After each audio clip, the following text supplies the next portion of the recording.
For the last couple of months, Senator Rumson has suggested that being president of this country was to a certain extent about character.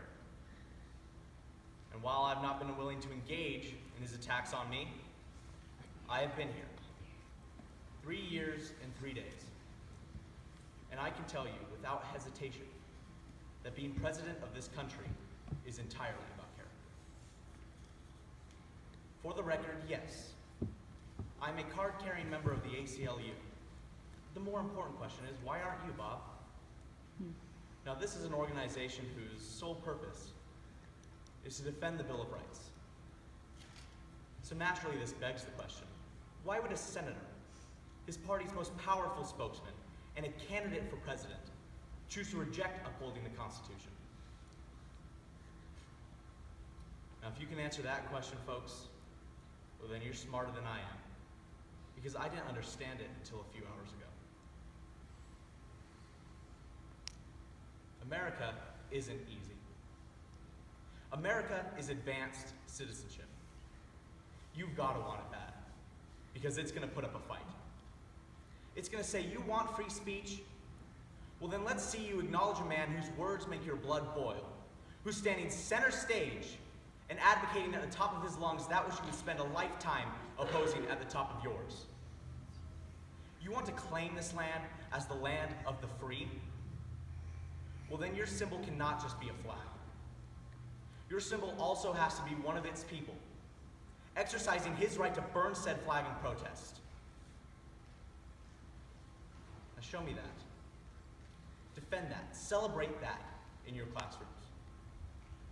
Then you can stand up and sing about the land of the free.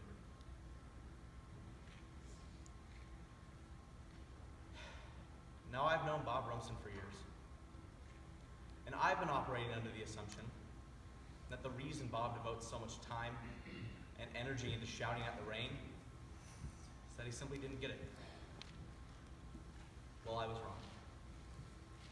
Bob's problem isn't that he doesn't get it, it's that he can't sell it. We have serious problems to solve, and we need serious people to solve them. And whatever your particular problem is, I promise you, Bob Rumson is not the least bit interested in solving it. He is interested in two things, and two things only: making you afraid of it, and telling you who's to blame for it. That, ladies and gentlemen, is how you win elections. You gather a group of middle-aged, middle-class, middle-income voters who remember with longing an easier time. And you talk to them about family and American values and character. And you wave an old photograph of the president's girlfriend and scream about patriotism.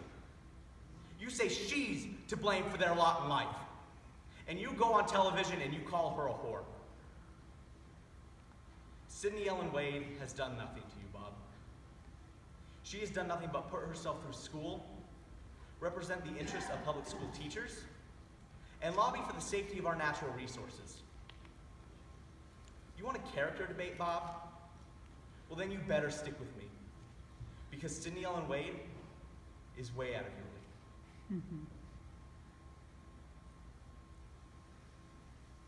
Now, I've loved two women in my life. I lost one to cancer. And the other I lost because, well, I was so busy keeping my job that I forgot to do my job. Well, that ends right now. As of tomorrow, White House is sending a bill to Congress for its consideration.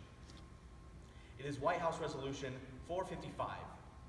It is a clean energy bill requiring the 20% reduction of fossil fuels over the next 10 years.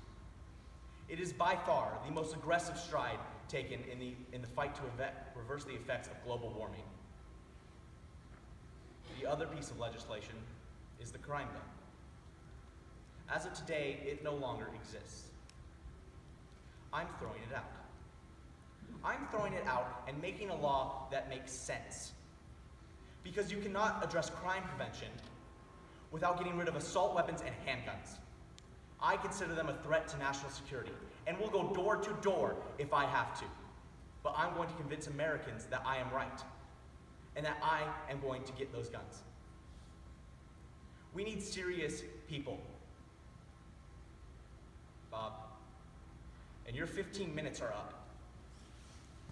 My name is Andrew Shepard, and I am the president.